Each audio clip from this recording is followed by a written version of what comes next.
Shalom saudara, haleluya, puji Tuhan. Mari kita siapkan hati kita mau beribadah di ibadah kenaikan Tuhan kita. Haleluya, kita mau bersyukur kepada Tuhan.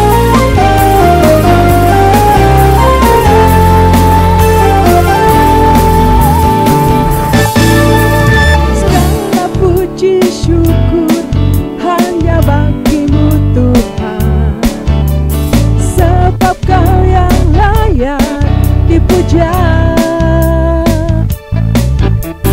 Kami mau bersorak, tinggikan nama-Mu. Haleluya.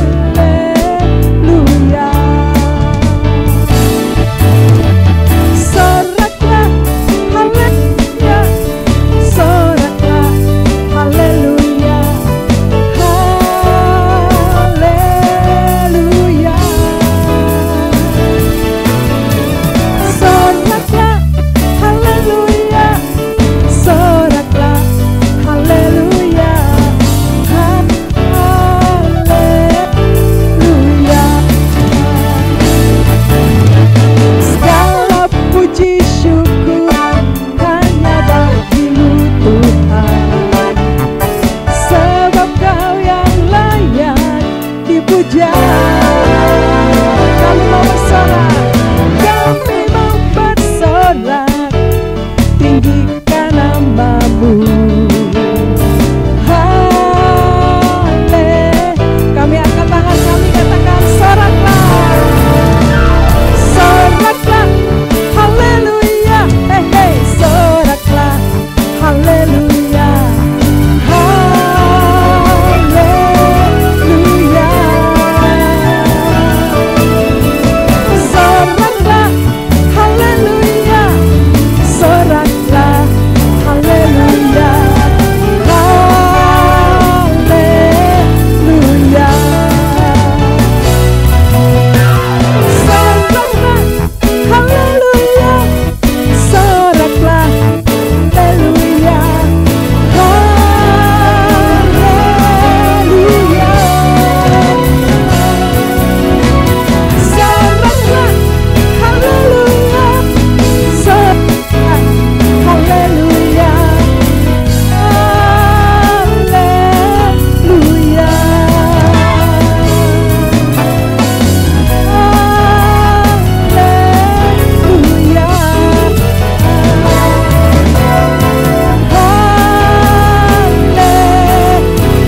Haleluya.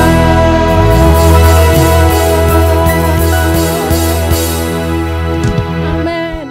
Haleluya. Mari terus berikan tepuk tangan sorak-sorai bagi Allah kita, sebab Tuhan kita tinggal memberikan tempat bagi kita. Haleluya.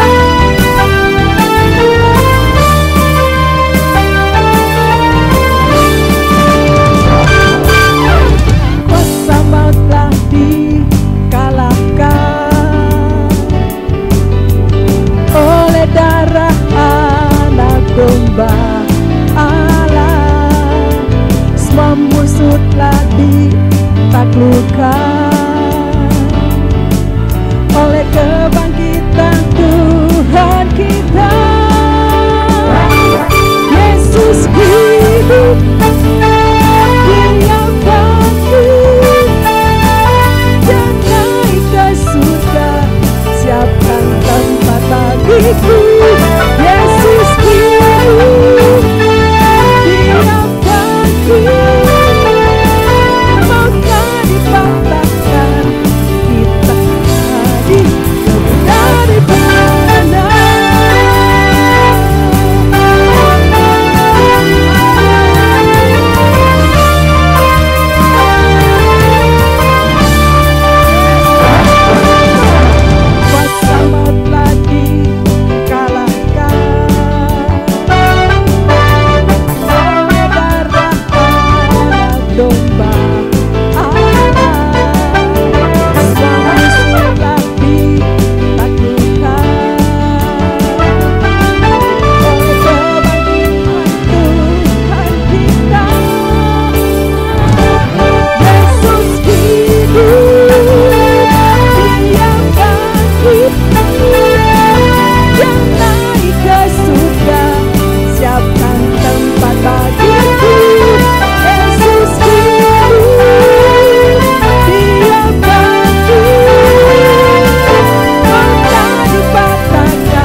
Terima kasih banyak Tuhan.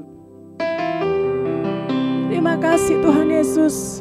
Engkau naik supaya Engkau menyediakan tempat bagi kami. Terima kasih Tuhan. Oleh karena anugerah-Mu, kebaikan-Mu kami ada sampai hari ini. Terima kasih Yesus.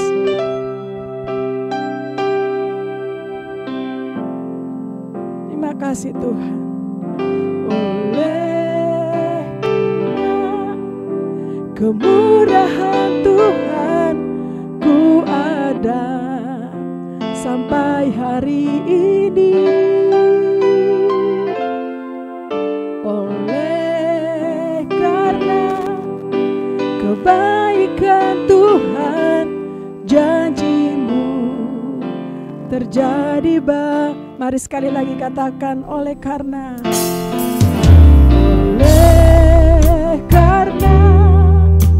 kemurahan Tuhan ku ada sampai hari ini.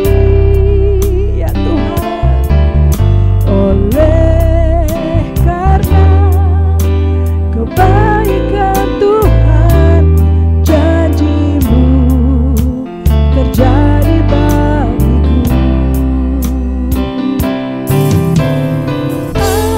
Aku percaya berkat-Mu atasku melimpah, kebajikan kemurahan selalu mengikutiku. Ku puji, ku sembah Kau Tuhan. Mari sekali lagi naikkan pujian ini kepada Tuhan. Oleh karena kemudahan Tuhan ku ada sampai hari ini. Oleh karena kebaikan Tuhan, janji-Mu terjadi bagiku. Kami percaya Tuhan. Aku percaya berkat-Mu atasku melimpah, kebajikan kemurahan selalu mengikutiku. Ku puji, ku sembah Kau Tuhan. Terima kasih banyak Tuhan. Kami bersyukur untuk kebaikan Tuhan. Kami bersyukur untuk kasih setia Tuhan, untuk kemurahan Tuhan bagi kami semua sampai hari ini Tuhan. Terima kasih Bapa di surga. Terima kasih Tuhan. Kami bersyukur untuk kekuatan, kesehatan yang Tuhan berikan semua anak-anak-Mu, umat-Mu ya Tuhan sampai saat ini. Kami bersyukur Tuhan untuk pemimpin-pemimpin rohani kami, Bapak Gembala sidang kami, Bapak Pendeta Dr.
Terima kasih banyak Tuhan.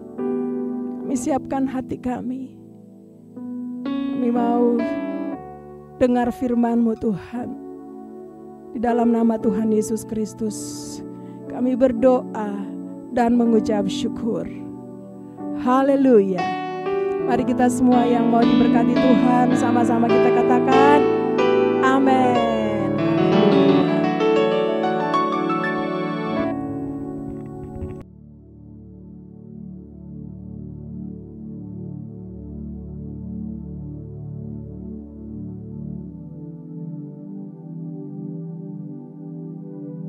Shalom semuanya. Alkitab berkata, Yesus mati karena dosa-dosa kita. Dia dikuburkan, tetapi pada hari yang ketiga Dia dibangkitkan. Setelah Tuhan Yesus bangkit, selama 40 hari Tuhan Yesus menampakkan diri kepada lebih dari 500 murid-muridnya untuk membuktikan bahwa Dia hidup. Setelah memberikan pesan terakhir, maka dengan disaksikan murid-muridnya, Tuhan Yesus terangkat ke sorga. Saya percaya kalau kita berada di sana waktu itu, kita pasti akan sama dengan murid-murid Tuhan Yesus yang melihat bahwa Tuhan Yesus bertambah tinggi. Ketika mereka melihat ke bawah, ternyata kaki Tuhan Yesus sudah tidak menyentuh tanah lagi.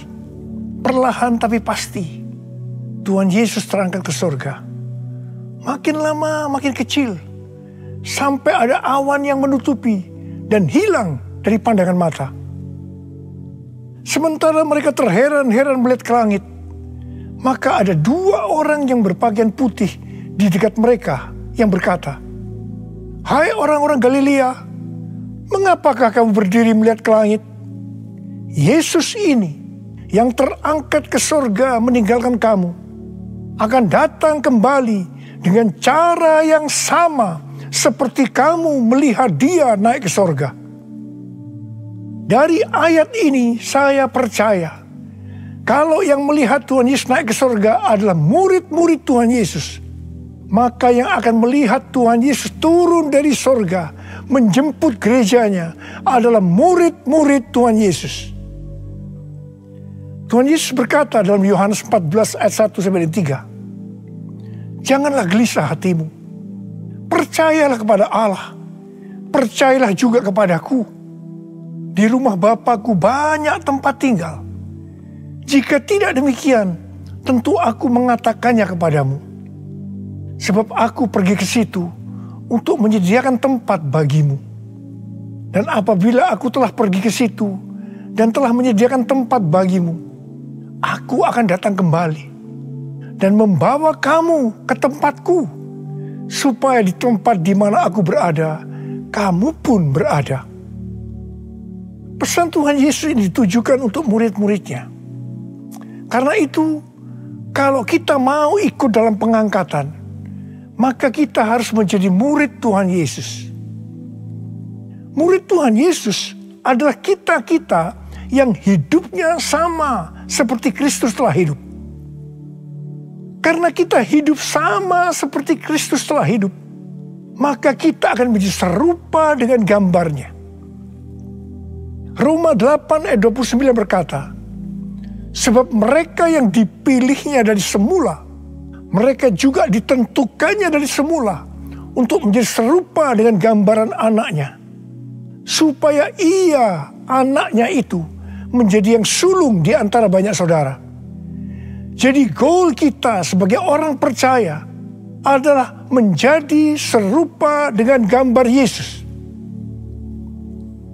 Memasuki tahun 2021, Tuhan memberikan tema bahwa tahun 2021 adalah tahun integritas. Kita harus menjadi orang yang berintegritas, yang artinya kita berbicara dan melakukan apa yang kita percayai sesuai dengan kebenaran firman Allah. Jadi, kita harus hidup dengan jujur dan tulus di hadapan Tuhan.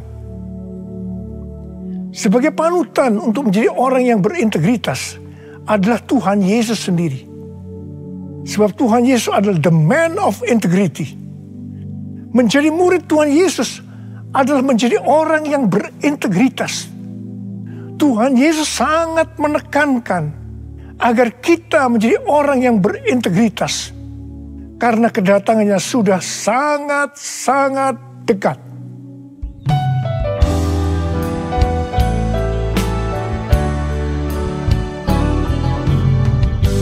All my life you have been faithful,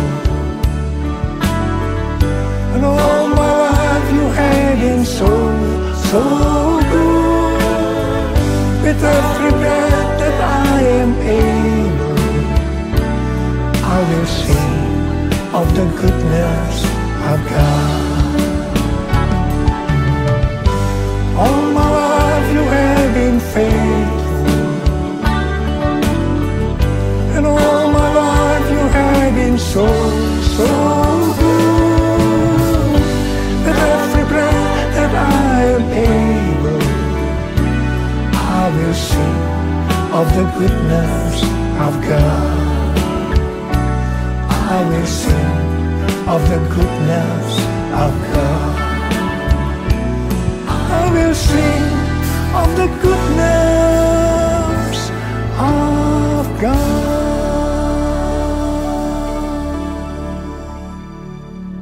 Ibrani 7 ayat 25 berkata, karena itu ia sanggup juga menyelamatkan dengan sempurna semua orang yang oleh Dia datang kepada Allah. Sebab ia hidup senantiasa untuk menjadi pengantara mereka. Tuhan Yesus di sorga menjadi pengantara kita. Artinya sebagai pendoa syafaat bagi kita supaya kita selamat secara sempurna. Kalau kita berbicara tentang keselamatan, maka ada 3 hal yang harus diperhatikan. Yang pertama, keselamatan bisa hilang. Yang kedua, hampir tidak diselamatkan. Yang ketiga, selamat dengan sempurna. Orang yang sudah percaya bisa kehilangan keselamatan. Matius 7 ayat 21 sampai dengan 23 berkata, bukan setiap orang yang berseru kepadaku, Tuhan, Tuhan, akan masuk ke dalam kerajaan sorga, melainkan dia yang melakukan kehendak Bapakku yang di sorga. Pada hari terakhir, banyak orang akan berseru kepadaku, Tuhan, Tuhan, bukankah kami bernubuat demi namamu, dan mengusir setan demi namamu, dan mengadakan banyak mujizat demi namamu juga? Pada waktu itulah aku akan berterus terang kepada mereka, dan berkata, aku tidak pernah mengenal kamu, enyahlah daripadaku, kamu sekalian pembuat kejahatan. Ini merupakan peringatan bagi hamba-hamba Tuhan yang sedang dipakai oleh Tuhan. Agar pelayanan yang diberikan oleh Tuhan itu semata-mata hanya untuk menyatakan kemuliaannya. Bukan untuk kemuliaan diri sendiri. Bukan untuk mencari keuntungan pribadi. Bukan untuk popularitas. Di mana ini semua bisa mengakibatkan hilangnya keselamatan. Contoh seorang murid yang kehilangan keselamatan adalah Yudas. Yudas mengikut Yesus begitu lama. Bahkan dicatat dalam Lukas 9 ayat 1 sampai dengan 6. Ia bersama murid-muridnya yang lain pernah melakukan berbagai mujizat dan pelayanan kesembuhan. Namun ia akhirnya memilih meninggalkan Tuhan. Maka hilanglah keselamatannya. Mengenai hampir tidak diselamatkan, 1 Korintus 3 ayat 10 sampai dengan 15 berkata, bahwa kita membangun hidup kita ini dengan dasar Yesus Kristus. Pertanyaannya, bahan apa yang kita gunakan untuk membangun kehidupan kita ini? Apakah dengan bahan emas, perak, batu permata, ataukah dengan bahan kayu, rumput kering, atau jerami? Semua ini akan nampak pada hari Tuhan saat pekerjaan kita diuji dengan api. Jika pekerjaan kita tahan uji, artinya tidak terbakar karena terbuat dari bahan emas, perak, dan batu permata, maka kita akan mendapat upah. Tetapi sebaliknya, kalau pekerjaannya itu terbakar karena bahan yang digunakan adalah kayu, rumput kering, atau jerami, maka akan menderita kerugian. Selamat sih selamat, tetapi seperti keluar dari dalam api. Artinya hampir-hampir tidak diselamatkan. Hampir-hampir tidak diselamatkan dapat diartikan, yang pertama, kehilangan upah atau pahala. Yang kedua, kedudukan yang rendah di sorga. Yang ketiga, kehilangan kesempatan pelayanan dan kekuasaan di sorga. Dan yang keempat, kehilangan kemuliaan dan kehormatan di hadapan Allah. Mari, saya akan mengajak saudara untuk memperhatikan dengan serius pekerjaan pelayanan kita. Terutama juga termasuk kualitas kehidupan. Jangan menjadi orang Kristen yang acuh tak acuh, agar kita mendapatkan upah di sorga. Tuhan Yesus berada di sorga untuk mendoakan kita agar mendapat keselamatan yang sempurna. Bukan untuk kehilangan keselamatan, atau bukan hampir-hampir tidak diselamatkan. Supaya doa Tuhan Yesus ini terjadi, maka sesuai dengan 2 Petrus 1 ayat 5-11 dikatakan bahwa kita harus berusaha dengan sungguh-sungguh. Dengan sungguh-sungguh berusaha menambahkan kepada iman kita kebajikan. Artinya berbuat baik. Kemudian tambahkan lagi pengetahuan. Kemudian tambahkan lagi penguasaan diri. Tambahkan lagi ketekunan. Tambahkan lagi kesalehan, yang artinya hidup kudus. Tambahkan lagi kasih akan saudara-saudara seiman. Dan tambahkan lagi kasih akan semua orang. Kalau kita melakukan ini semua dengan sungguh-sungguh, maka kita akan lebih mengenal Tuhan Yesus Kristus.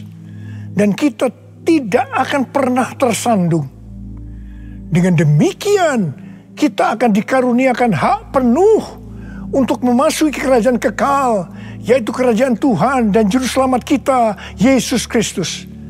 Artinya, kita mendapatkan keselamatan yang sempurna.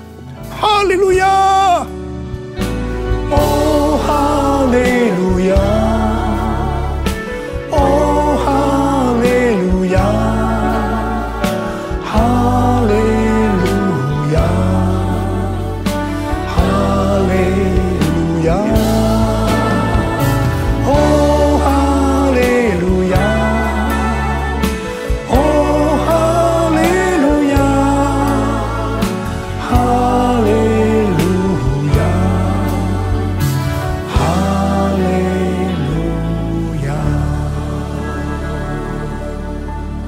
Pesan yang terakhir dari Tuhan Yesus untuk murid-muridnya terdapat dalam Kisah Para Rasul 1 ayat 8 yang berkata, "Tetapi kamu akan menerima kuasa kalau Roh Kudus turun ke atas kamu, dan kamu akan menjadi saksiku di Yerusalem dan di seluruh Yudea dan Samaria dan sampai ke ujung bumi."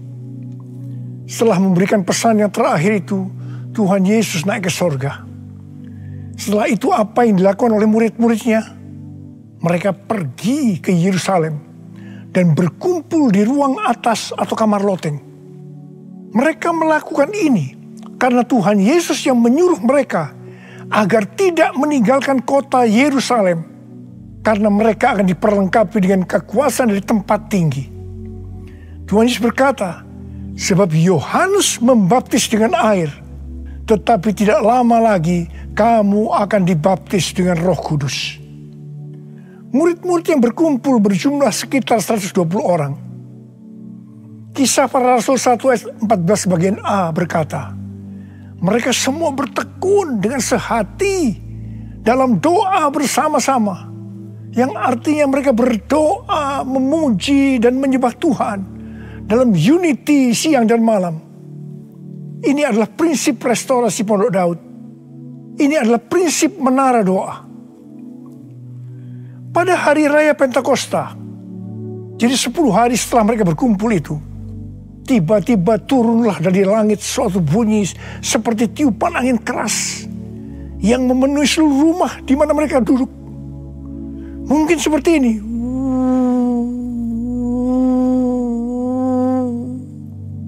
Dan tampaklah kepada mereka lidah-lidah seperti nyala api yang bertebaran dan hinggap pada mereka masing-masing. Maka penuhlah mereka dengan Roh Kudus. Lalu mereka mulai berkata-kata dalam bahasa-bahasa lain, seperti yang diberikan oleh Roh itu kepada mereka untuk mengatakannya. Itu adalah bahasa Roh. Orang yang dibaptis dengan Roh Kudus atau dipenuhi Roh Kudus, tanda awalnya adalah berbahasa roh. Setelah itu murid-murid Tuhan Yesus dipakai secara luar biasa untuk melakukan amanat agung. Tanda dan mujizat menyertai pelayanan mereka. Peristiwa ini disebutkan sebagai Pentakosta yang pertama. Pentakosta yang pertama ini dahsyat.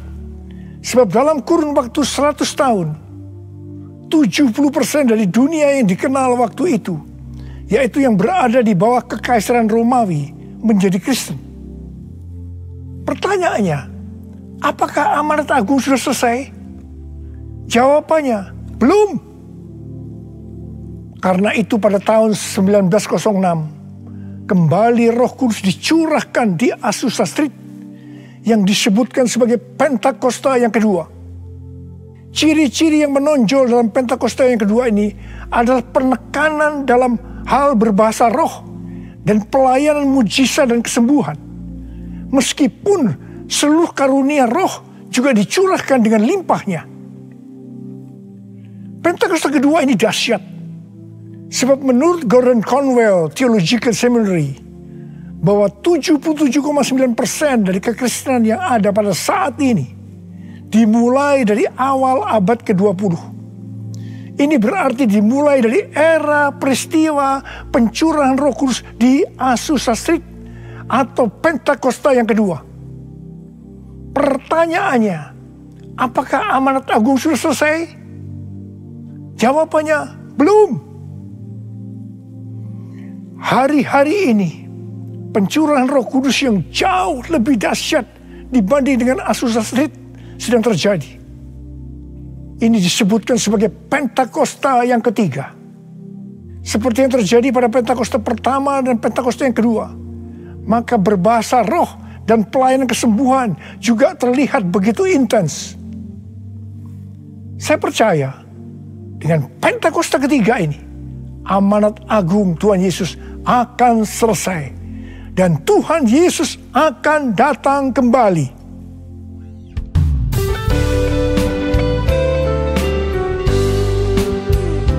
Curahkanlah kuasa-Mu Tuhan, mujizat terjadi di tempat ini.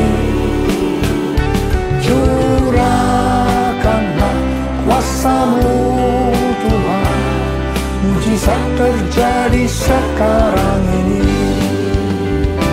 Curahkanlah kuasa-Mu Tuhan, mujizat terjadi di tempat ini. Curahkanlah kuasa-Mu Tuhan, mujizat terjadi sekarang ini. Mujizat terjadi sekarang ini. Mujizat terjadi sekarang ini. Rasul Paulus berkata dalam 1 Korintus 14 ayat 5 bagian A, "Aku suka supaya kamu semua berkata-kata dengan bahasa roh." Selain itu dalam 1 Korintus 14 ayat 18, Rasul Paulus juga berkata, "Aku mengucap syukur kepada Allah bahwa aku berkata-kata dalam bahasa roh lebih daripada kamu semua." Saya sangat mengaminkan apa yang dikatakan oleh Rasul Paulus ini. Dan saya juga berdoa agar apa yang dikatakan oleh Rasul Paulus ini juga terjadi pada kita. Yang percaya katakan amin. Apa yang terjadi kalau kita berbahasa roh? Yang pertama, kita akan lebih berani bersaksi tentang Yesus. Kita ingat Petrus, di mana sebelum dia dibaptis dengan Roh Kudus, dengan tanda awal berbahasa roh, dia pernah menyangkal Yesus sebanyak 3 kali sebelum ayam berkokok. Setelah berbahasa roh, dia berani bersaksi tentang Tuhan Yesus, tidak peduli disesah dan dipenjarakan. Yang kedua, kalau kita berbahasa roh, maka sesuai dengan 1 Korintus 14 ayat 4 dikatakan, siapa yang berkata-kata dalam bahasa roh, dia membangun dirinya sendiri. Yang artinya, kalau kita berbahasa roh, kita membangun iman kita. Yang ketiga, kalau kita berbahasa roh, kita akan lebih merasakan hadiratnya. Dan lebih intim dengan dia. Karena ketika kita berbahasa roh, kita berkata-kata kepada Allah, bukan kepada manusia. Yang keempat, kalau kita berbahasa roh, kita akan bisa berdoa lebih lama lagi. Dan yang kelima, sesuai dengan 1 Korintus 14 ayat 14 dan 15 yang berkata, sebab jika aku berdoa dengan bahasa roh, maka rohkulah yang berdoa. Tetapi akal budiku tidak turut berdoa. Jadi apakah yang harus kubuat? Aku akan berdoa dengan rohku. Tetapi aku akan berdoa juga dengan akal budiku. Aku akan menyanyi dan memuji dengan rohku. Tetapi aku akan menyanyi dan memuji juga dengan akal budiku. Mari, bagi yang mau melakukan kata bersama saya, amin. Datanglah sekarang, penuhi kami dengan kuasa-Mu. Urapi kami sekarang ini dengan api Roh-Mu. Roh Kudus, ini hamba-Mu. Roh Kudus, penuhi hamba-Mu. Saya berdoa buat saudara. Ada berapa banyak di antara saudara yang rindu untuk dipenuhi dengan Roh Kudus hari ini? Ada berapa banyak yang rindu untuk dibaptis dengan Roh Kudus, dengan tanda awal berbahasa roh? Saya boleh angkat tangan. Katakan bersama saya sekali lagi. Anointing, fall on me. Anointing, fall on me. Let the power of the Holy Spirit fall on me. Anointing, fall on me. Angkat tangan saudara. Curahkan Tuhan Roh-Mu, Tuhan. Curahkan Roh-Mu ya Tuhan. Penuhi kami semua dengan Roh-Mu ya Tuhan. Baptis anak-anak-Mu dengan Roh-Mu, dengan tanda awal berbahasa roh. Terima. Ora la masyikara la bala. Ora la mulai berbahasa roh. Saudara mulai dapat berbahasa roh. Ora la bala. Ora la bala. Oh dia la bala. Ora la bala. Anointing, fall on me. Anointing, fall on me. Let the power of the Holy Spirit fall on me. Anointing, fall on me. Oh, terima kasih Tuhan. Terima kasih ya Tuhan. Oh, terima kasih ya Tuhan, terima kasih ya Tuhan. Oh, terima kasih. Terima kasih. Oh, terima kasih. Oh, raba-raba-raba, terima kasih Abba. Terima kasih Abba. Engkau sudah memenuhi anak-anak-Mu dengan roh-Mu. Engkau membaptis mereka dengan Roh Kudus. Mereka dengan tanda awal berbahasa roh. Oh ya Tuhan, terima kasih buat kebaikan Tuhan. Terima kasih, terima kasih. Pakai kami semua menjadi alat untuk menyelesaikan amanat agung Tuhan Yesus. Pakai Tuhan, pakai kami semua. Terima kasih. Dalam nama Yesus, dalam nama Yesus. Amin. Mari saudara-saudara, kita akan masuk dalam perjamuan kudus. Kita akan mengingat ayat ini. Sebab setiap kali kamu makan roti ini dan minum cawan ini, kamu memberitakan kematian Tuhan sampai Ia datang. Perjamuan kudus adalah perjamuan Tuhan Yesus sendiri. Setiap kali kita masuk dalam perjamuan kudus, Tuhan Yesus selalu mengingatkan kita, biarlah ini menjadi peringatan akan daku. Biarlah ini menjadi peringatan akan daku. Karena itu, mari arahkan hati kita kepada kebaikan Tuhan. Kita akan mengingat kebaikan Tuhan. Supaya kita lebih mengasihi Tuhan Yesus. Kita lebih mengasihi satu dengan yang lain. Mari tundukkan kepala. Tuhan, siapakah kami sebelum kami mengenal Engkau? Kami semua orang berdosa. Upah dosa adalah maut, mati. Tapi Engkau yang tidak berdosa telah dijadikan dosa oleh karena kami. Engkau harus turun dari surga mulia mati ganti kami dengan penderitaan yang luar biasa. Oh Tuhan, itu Engkau ya Abba. Engkau ya Abba. Itu Engkau ya Abba. Engkau jadikan kami sebagai anak-anak-Mu. Engkau tuntun kami, Engkau bela, Engkau berkati, Engkau lindungi kami. Engkau tegur juga kalau kami salah. Itu Engkau ya Abba. Itu Engkau.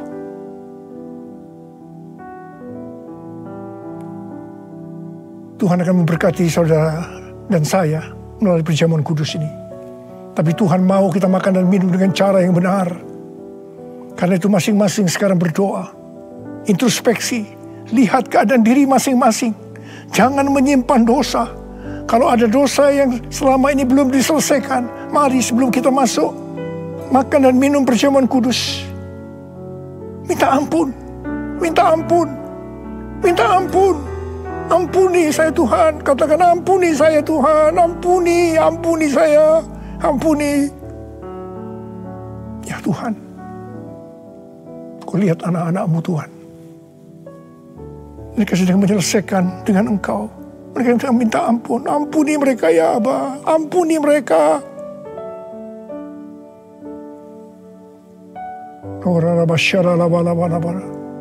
Mari sekarang kita masuk dalam perjamuan kudus dengan hati yang penuh ucapan syukur.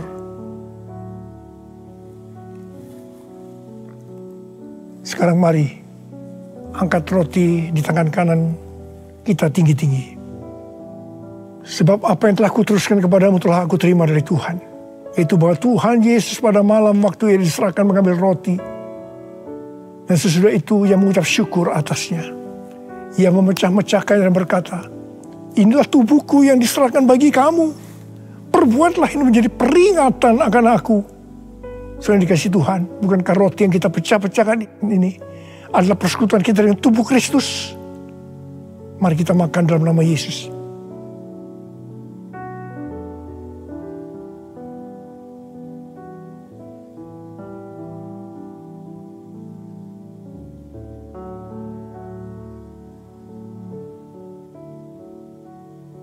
Sekarang angkat cawan di tangan kanan kita tinggi-tinggi. Demikian juga yang mengambil cawan sudah makan lalu berkata, cawan ini adalah perjanjian baru yang dimeteraikan oleh darahku. Perbuatlah ini setiap kali kamu meminumnya menjadi peringatan akan aku. Selain dikasih Tuhan, bukankah cawan pengucapan syukur yang atasnya kita ucapkan syukur adalah persekutuan kita dengan darah Yesus? Mari kita minum dalam nama Yesus.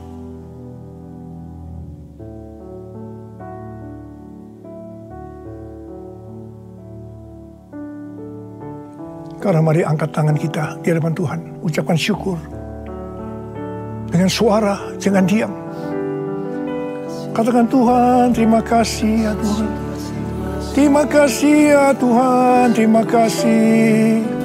Kami bersyukur padamu ya Tuhan.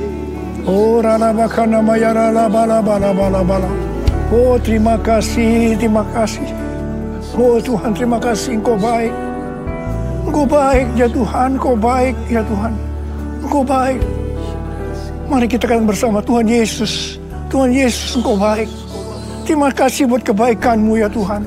Terima kasih buat kebaikan-Mu. Oh Jesus. All my life you have been faithful.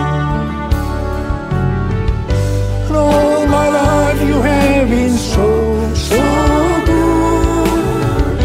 With every breath that I am able, I will sing all the goodness of God. All my life you have been faithful, and all my life you have been so, so good. With every breath that I am able, I will sing of the goodness of God. I will sing of the goodness of God. I will sing of the goodness of God.